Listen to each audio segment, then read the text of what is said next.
Bienvenue dans ce nouvel épisode du podcast Parlons Science, le podcast de la médiation scientifique. Je suis Blandine Desjean, directrice de l'association Ébulliscience. Notre métier, notre objectif, c'est de faire découvrir et aimer les sciences auprès de tous les publics. Aujourd'hui, nous recevons Benoît Urgély, enseignant-chercheur à Lyon 2, qui va nous parler de la recherche en sciences de l'éducation et en didactique des sciences.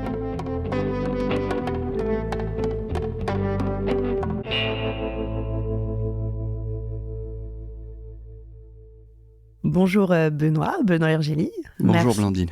Merci d'être là aujourd'hui. Comme à Ébulliscience, on aime bien les questions. J'avais deux petites questions pour toi pour commencer ce podcast. Est-ce que tu aimes les sciences et quel était ton rapport aux sciences quand tu étais enfant ? Alors, quand j'étais enfant, je vais commencer par la deuxième et puis je reviendrai ensuite, puisque c'est effectivement un parcours scolaire qui a construit mon amour des sciences, je dirais, puisque c'est ma pratique quotidienne.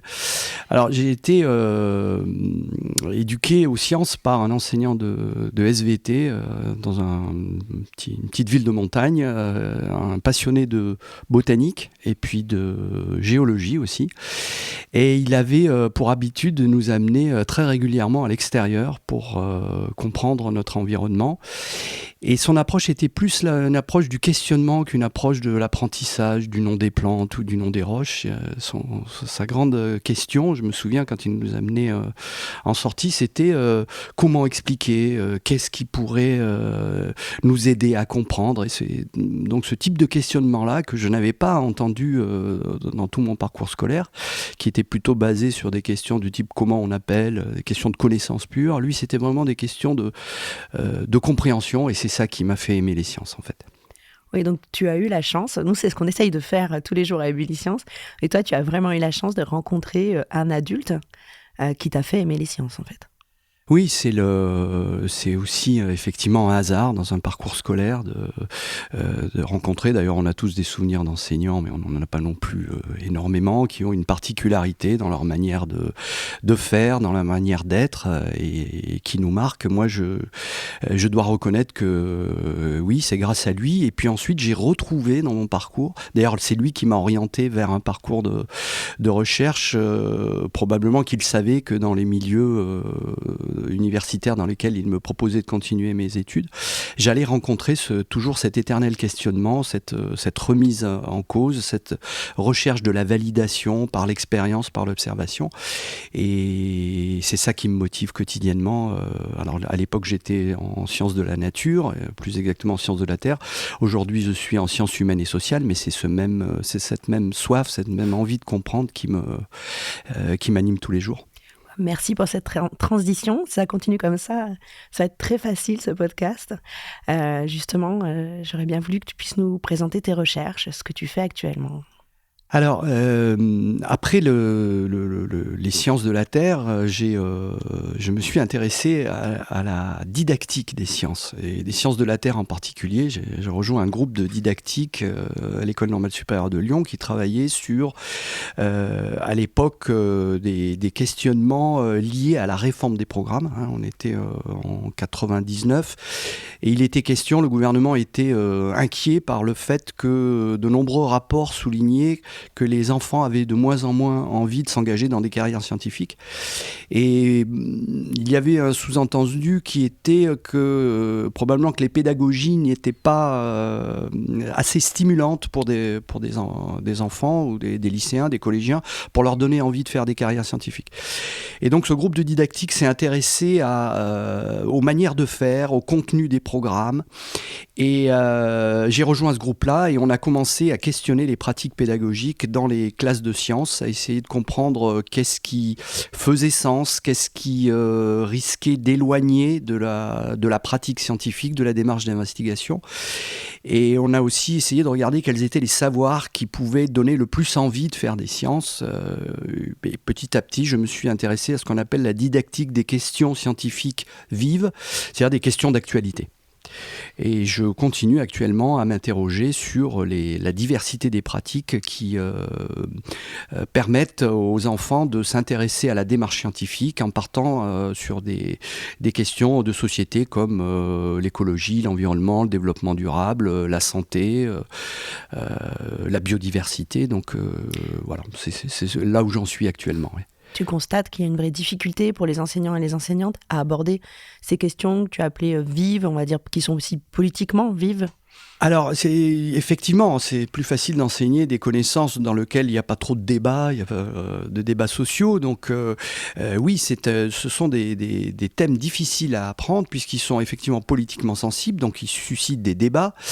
Et aussi, les savoirs qui sont en jeu sont en cours de validation. Donc, c'est ce qui en fait la vivacité.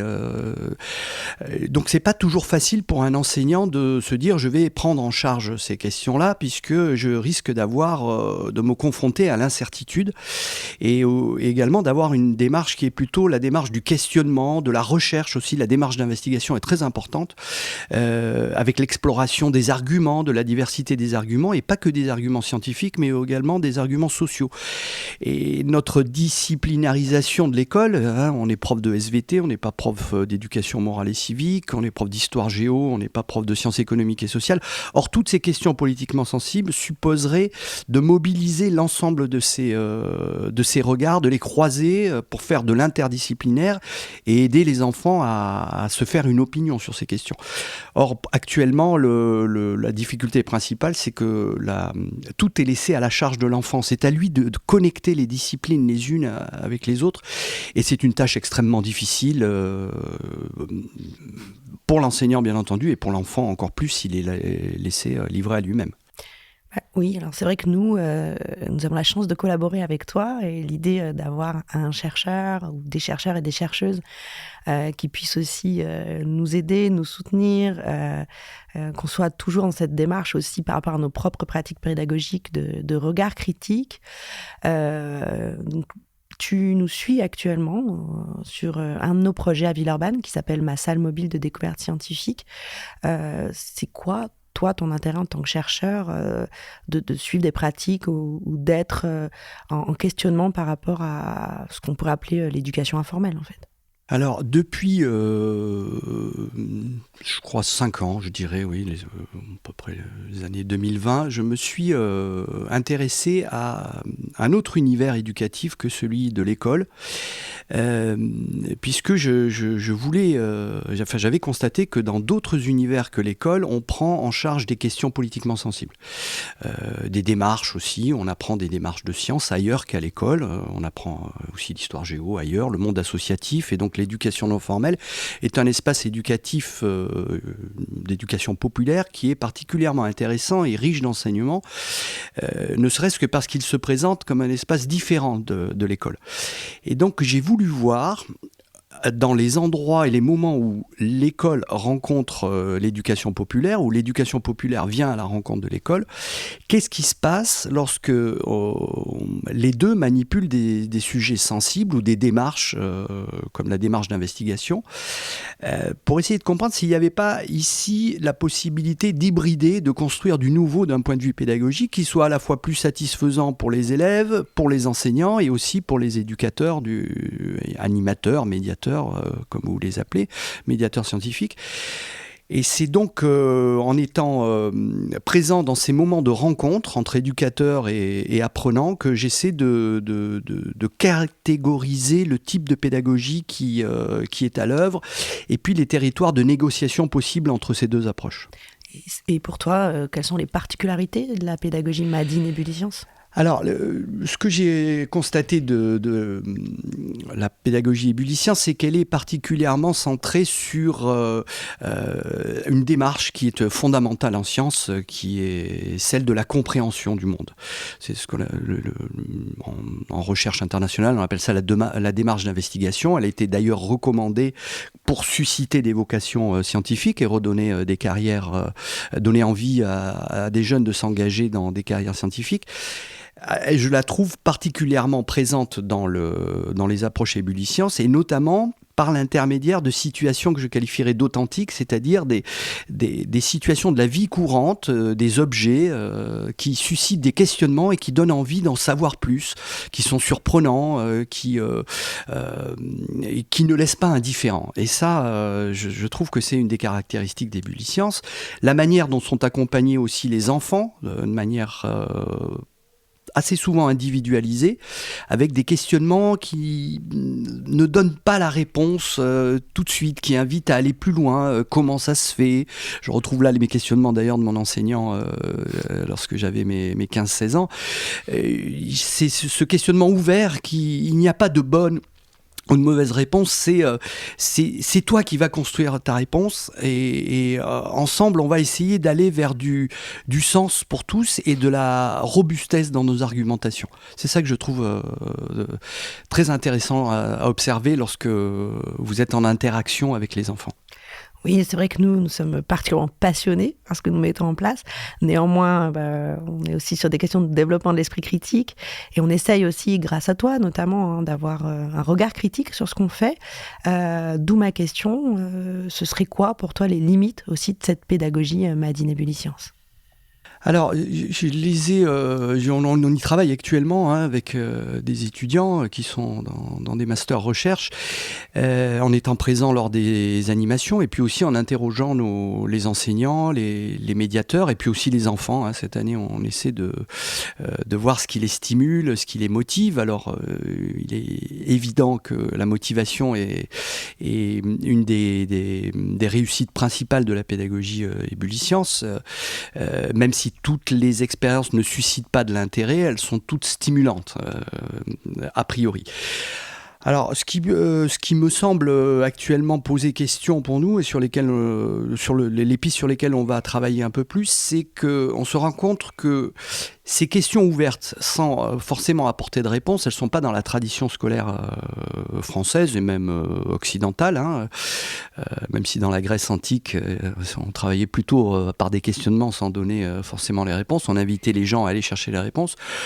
Je me demande si cette absence de réponse à des questions ouvertes ne peut pas, en tout cas c'est le dire de certains enseignants, susciter un sentiment d'insécurité chez certains enfants et qui pourrait être contre-productif, c'est-à-dire qui empêcherait les enfants d'avoir envie de stimuler la curiosité. Donc ça peut être probablement une des limites. En tout cas, elle est questionnée. Elle a été déjà questionnée par Latreille en 2000, en 99, là dans un article qu'il avait publié dans la revue, dans une revue de vulgarisation scientifique en chimie. Il s'interrogeait sur le fait de ne pas donner une réponse, quelle peut être les conséquences sur les apprentissages. Il y a aussi un risque qui est le fait de, sans donner de réponse, de laisser partir des gens avec des incompréhensions ou des mauvaises réponses, même si justement là il n'y a pas de bonne ou de mauvaise réponse, mais à vouloir chercher des réponses, on risque aussi de se dire allez, je vais prendre celle-là puisque de toute façon il ne veut pas me répondre, je vais en choisir une. Donc ça reste aussi ouvert et source de questionnement pour nous en termes de recherche. Par contre, ce que je trouve intéressant, c'est que on les force aussi, et c'est ça, il faudra être vigilant dans la suite là-dessus, c'est qu'on les force à travailler ensemble et à pas les mettre en compétition sur la recherche de réponses. Donc c'est vraiment, et c'est une des valeurs importantes en sciences, c'est que les recherches se construisent collectivement. Et donc il faut qu'au sein du groupe Bulisciences, lorsqu'ils travaillent, on sent de temps en temps de la compétition entre les enfants dans la recherche, qu'on essaie de les accompagner dans la construction du collectif. Et ça, c'est une valeur très importante en éducation que de travailler ensemble et en sciences aussi. Et tout à l'heure, en préparant le podcast, tu m'as parlé d'hybridation. Tu m'as dit que peut-être la réponse pouvait se trouver entre l'éducation formelle et informelle, en tout cas dans sa rencontre et sa complémentarité. Oui, pour l'instant, j'observe deux praticiens, deux mondes d'éducateurs scientifiques qui se regardent, qui essaient de s'apprivoiser les uns les autres, qui voient que il y a du bon et il y a du questionnement dans chacune des deux pratiques et je fais le pari que c'est dans l'insistance de ces rencontres et aussi dans l'écoute réciproque que va pouvoir se mettre place une nouvelle forme d'accompagnement des enfants, toujours pour le bien d'eux, puisque c'est pour eux qu'on travaille essentiellement, et donc aussi des transformations de professionnalité vers de l'hybride. La forme scolaire, je crois qu'en éducation aux sciences, elle est maintenant bien connue, elle a montré ses limites, notamment lorsqu'elle formalise trop, et donc elle fige les questionnements, elle fige les savoirs. C'est une question, une réponse. En face, on a des pratiques qui sont une question, plusieurs réponses, et puis à vous de trouver la bonne. Donc ces deux modèles se rencontrent, et je crois que dans les semaines, les mois, les années qui viennent, il faut qu'on continue ces expérimentations-là pour à les théoriser, à les observer avec les professionnels, et pas en surplomb de la recherche. C'est vraiment des recherches participatives, collaboratives que nous défendons, et c'est avec ces praticiens que l'on pense qu'on pourra proposer des modèles originaux d'éducation aux sciences qui soient inclus dans les cultures qui sont les cultures scolaires et les cultures de l'éducation populaire. Il ne s'agit pas d'en abandonner une ou d'en favoriser une autre, mais d'essayer de construire du neuf. Tout à l'heure, tu parlais, tu as évoqué les années 2000 et les questionnements qu'il pouvait y avoir au niveau national sur les problématiques d'orientation des enfants, notamment dans les carrières scientifiques. Nous sommes en 2024, il y a toujours cette problématique qui est là, avec quelque chose de récurrent là, depuis plusieurs années, c'est-à-dire des résultats aux enquêtes PISA, donc sur les mathématiques, qui sont particulièrement catastrophiques en France. Il y a, les élèves français sont mauvais en maths, très peu s'orientent vers des carrières qui nécessitent un niveau en mathématiques important, et puis avec la problématique qui est pas spécifique aux maths, mais quand même spécifique aux sciences et aux maths, de l'orientation des filles aussi. Est-ce que toi, quel regard tu poses Alors, là-dessus ? le regard que je porte, c'est celui que me transmettent mes collègues qui se sont spécialisés dans les enquêtes PISA, notamment les questionnements par rapport aux sciences. Alors, je pense à mes collègues comme Laura Weiss ou Florence Lehebel à l'Université Lyon 1, qui ont fait des études très poussées sur les types de questions qui sont posées à PISA à nos élèves pour essayer de voir la forme de ces questions et mesurer l'écart entre les questions qui subissent dans un contexte d'enseignement scolaire et au moment de l'épreuve. Donc c'est deux mondes qui fonctionnent pas de la même façon et qui mettent donc les élèves en difficulté lorsqu'ils sont face au test PISA. Parce que PISA essaye de plus en plus d'avoir des questions à partir de situations authentiques, comme vous le faites, et avec des réponses multiples. Parfois même, les questions PISA proposent aux enfants d'imaginer des expériences avec des questions ouvertes, mais pas trop non plus, puisqu'il faut rester quand même dans une tradition. Donc c'est un entre-deux, PISA, qui fait que nos élèves se trouvent assez déstabilisés parce qu'ils cherchent la bonne réponse. Parfois, il y a plusieurs bonnes réponses dans les questions, et donc ça s'explique aussi par ça. Ensuite, moi, je ne suis pas un grand fan de ces évaluations, puisque je ne suis pas persuadé qu'on peut évaluer la qualité d'une compétence scientifique par de l'écrit, formalisé, en temps limité, avec des QCM. Je crois que la compétence scientifique, on la voit en action sur le terrain, pendant les séances de travaux pratiques, par exemple, et donc dans le scolaire, je crois, dans la forme scolaire, avec les travaux dirigés, les travaux pratiques, c'est les moments les plus favorables pour évaluer les questionnements, comme vous le faites vous d'ailleurs pendant les séances ébullisciences. Donc voilà, PISA, je crois que c'est intéressant pour avoir de la comparaison, mais aussi pour réinterroger nos manières de penser la science et de penser les compétences scientifiques par le questionnement écrit. Je vais insister un tout petit peu, parce que c'est vrai que je suis désolée, j'ai posé une petite question piège sur laquelle je t'avais pas prévenu en préparation de podcast, sur la question des filles et des sciences. Est-ce que là-dessus, c'est intégré dans les recherches, les manières peut-être différentes de les appréhender du fait de la culture ou Alors, je l'ai pas intégré mais c'est une bonne question que tu me poses. Moi, je l'intègre pas dans mes grilles d'analyse. C'est-à-dire, je regarde pas si les pratiques pédagogiques des enseignants ou des médiateurs sont différentes en fonction du sexe, parce que j'ai pas l'impression que ça soit une problématique des praticiens. J'ai pas l'impression de voir des praticiens qui se comportent différemment en fonction des filles ou en fonction des garçons, ou qui stimuleraient plus les filles par rapport aux garçons. J'ai la naïveté de croire que si je reprenais tous mes résultats de recherche avec cette grille de lecture, je ne verrais pas de différence. Bon. Peut-être dans la confiance, dans l'estime, mais je sais que les praticiens que je rencontre sur le terrain, je les trouve particulièrement vigilants par rapport à ça. C'est-à-dire qu'ils l'ont intégré dans leur manière de faire.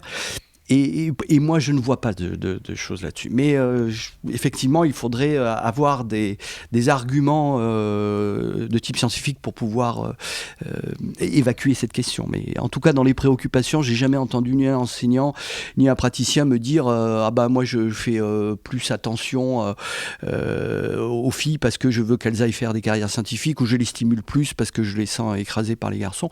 Par contre, ils sont extrêmement vigilants. Si jamais, j'ai souvenir d'un enseignant qui m'avait dit qu'une fois, il avait eu en séance de travaux pratiques des garçons qui s'étaient mal comportés avec des filles en leur disant c'est vous qui allez nettoyer la paillasse puisque vous êtes des filles. Ils sont sans pitié, c'est-à-dire ils ne laissent pas passer et du coup on renégocie. Donc ils sont vigilants. Mais c'est une pratique, je dirais, d'acceptation des personnes comme elles sont, quel que soit leur sexe, quelle que soit leur croyance. Donc on voit des pratiques profondément laïques, que ce soit chez les médiateurs ou chez les enseignants. Et justement, on a la chance de t'avoir et tu t'intéresses aussi à ce qui se fait en dehors de l'espace français ou même en dehors de l'espace européen. Pour toi, est-ce que tu as des modèles éducatifs, est-ce que tu as eu la chance de rencontrer des modèles éducatifs qui te semblent particulièrement pertinents justement par rapport à cette question de l'enseignement des sciences ou de l'enseignement des questions vives dont tu parlais tout à l'heure? Alors, c'est une question qui va m'animer la semaine prochaine, puisque je travaille depuis plusieurs années sur la diversité des pédagogies de sciences. Et il y en a deux qui suscitent mon intérêt actuellement. La première, c'est la pédagogie libertaire. Alors, c'est une des écoles fondamentales. C'est une école qui se trouve au nord-est de Londres, que je vais aller visiter la semaine prochaine, qui s'appelle l'école de Summerhill School, qui a été créée sur l'idée que la meilleure façon de faire apprendre les enfants, c'est de les laisser choisir ce qu'ils veulent apprendre et quand ils veulent apprendre. Donc, c'est un modèle extrême. Et donc, je vais aller visiter la semaine prochaine pour voir un peu, notamment, ce qu'ils font au niveau des sciences, comment ils accompagnent les enfants. Alors, ils disent qu'ils ne les accompagnent pas, c'est les enfants qui s'accompagnent tout seuls, mais je veux aller comprendre un peu en quoi ces pédagogies libertaires, donc poussées à l'extrême ici, permettent ou non de susciter des passions pour les sciences, puisque sur les vidéos que nous avons de ces écoles-là, on voit des enfants qui sont constamment à l'extérieur de l'établissement, en train de manipuler du matériel, en train de construire, de comprendre, et qui demandent des outils en manipulant des savoirs de la pratique. Donc ils ont besoin de maîtres, ils ont besoin de scie, ils ont besoin d'équerre, donc ils font des maths, de la géométrie, ils essaient de comprendre, de construire. Donc j'ai l'impression que ça mérite d'être regardé attentivement pour revoir là aussi quels sont les effets de ces pédagogies sur les motivations. Et puis les deuxièmes familles d'écoles qui nous viennent de la Scandinavie, de la Norvège notamment, et puis qu'on retrouve maintenant aussi un peu dans toute l'Europe, notamment dans le sud de l'Italie, où j'étais il y a quelques mois, qui sont les pédagogies à l'extérieur. Les outdoor education, qui sont des apprentissages qui font le pari que c'est dans le contact avec la nature que vont se développer des compétences en sciences, que ce soit mathématiques, physique, chimie, biologie. Alors, la particularité de ces pédagogies de l'extérieur, pédagogies du plein air, disent nos collègues canadiens, c'est qu'elles supposent pour l'enseignant du lâcher-prise. C'est-à-dire qu'on ne peut pas être dans l'hyper-contrôle. Les enfants vont être hyper stimulés sensoriellement. Ils vont être attirés par des bruits, des formes, des objets qui sont d'une variété extrême. Et ça suppose donc une posture de lâcher-prise qui permette aussi à l'enfant, en binôme ou en trinôme, d'aller questionner ensemble, observer, mesurer, toucher. Je sais que une de vos devises, c'est vous êtes obligé de toucher. Il est interdit de ne pas toucher. Voilà, il est interdit de ne pas toucher. touché. Alors là, les pratiques d'école à l'extérieur sont fondamentalement basées sur ces principes-là, et donc d'autres règles. Et c'est dans la comparaison de tous ces modèles-là que nous, on essaie de trouver de la pertinence toujours pour la motivation et l'envie d'apprendre et les valeurs que transmettent les sciences aussi. Dans ces deux modèles, on retrouve ce que tu as vécu finalement jeune, c'est-à-dire c'est vrai. Sortir, c'est ce que tu as dit, on a un enseignant qui nous faisait sortir. Ouais. Je trouve ça intéressant parce que c'est quelque chose, justement, une thématique d'actualité, l'école dehors, comme on dit, qui commence aussi à arriver en France. Donc, faire l'école différemment, en fait, et sortir des murs de l'école, c'est ce que je comprends aussi. Alors, oui, alors c'est vieux, hein, comme ma collègue Laura Bezzenati, qui est de l'Université de Paris, travaille sur l'histoire de ces écoles dehors. Elles existent depuis très longtemps, en tout cas, elle est remontée à la fin du 19e siècle. Mais l'intérêt du système éducatif pour ces écoles à l'extérieur a été différent. À une époque, c'était pour la santé des enfants qu'il fallait les sortir. Le Covid, d'ailleurs, a eu un effet particulièrement stimulant pour les gouvernements, puisqu'ils ont mis un peu de l'argent sur des enquêtes sur les effets de ces écoles à l'extérieur.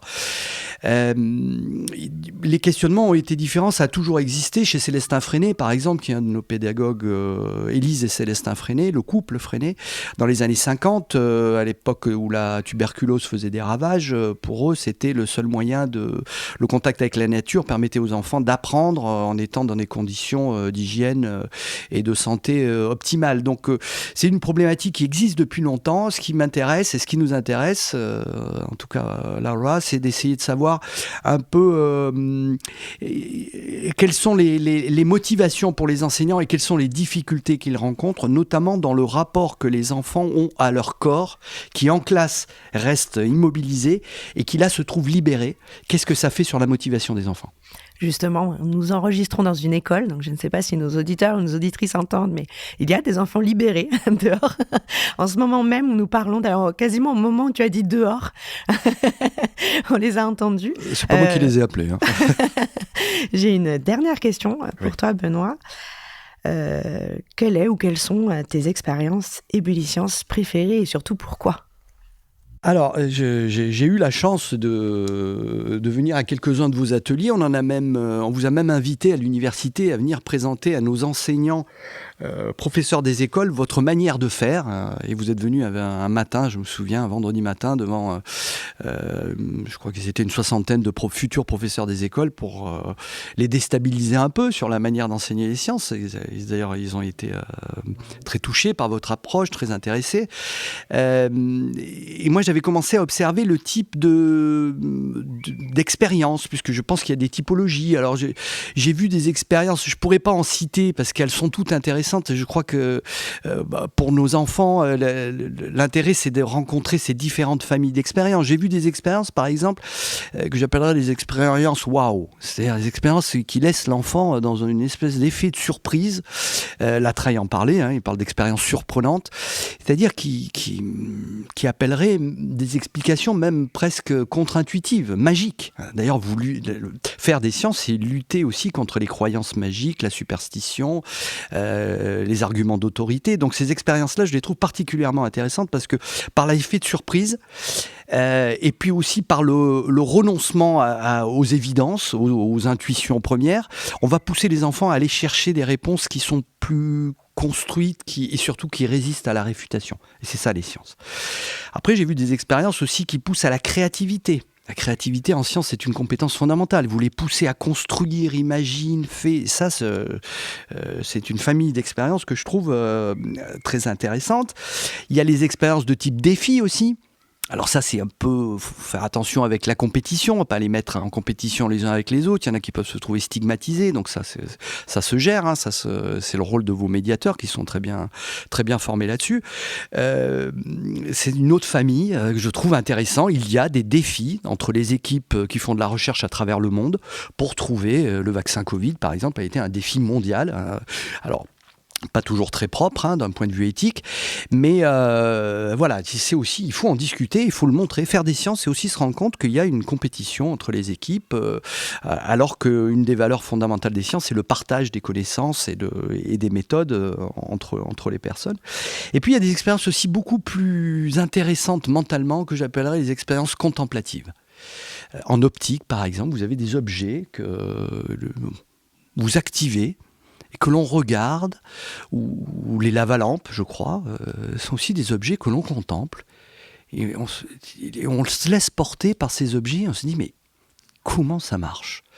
Et ça, je crois que ça me fait penser d'ailleurs à Léonard de Vinci. Je crois que lui avait cet esprit contemplatif et créatif. Il voulait comprendre constamment au XVIe siècle, parce qu'il a fait un foisonnement de carnets dans toutes les disciplines. Et je trouve que l'ensemble de ces expériences-là, de ces 4 types d'expériences, sont particulièrement riches pour stimuler les compétences scientifiques. Et voilà, j'en citerai pas une en particulier, mais la combinaison de toutes me semble très très bien choisie.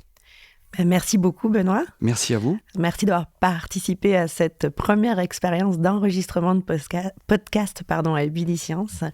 Et à très vite. De toute façon, on va être amenés à travailler, j'espère, très longtemps ensemble, Abiliscience et Benoît Urgeli. Merci. Merci pour votre confiance.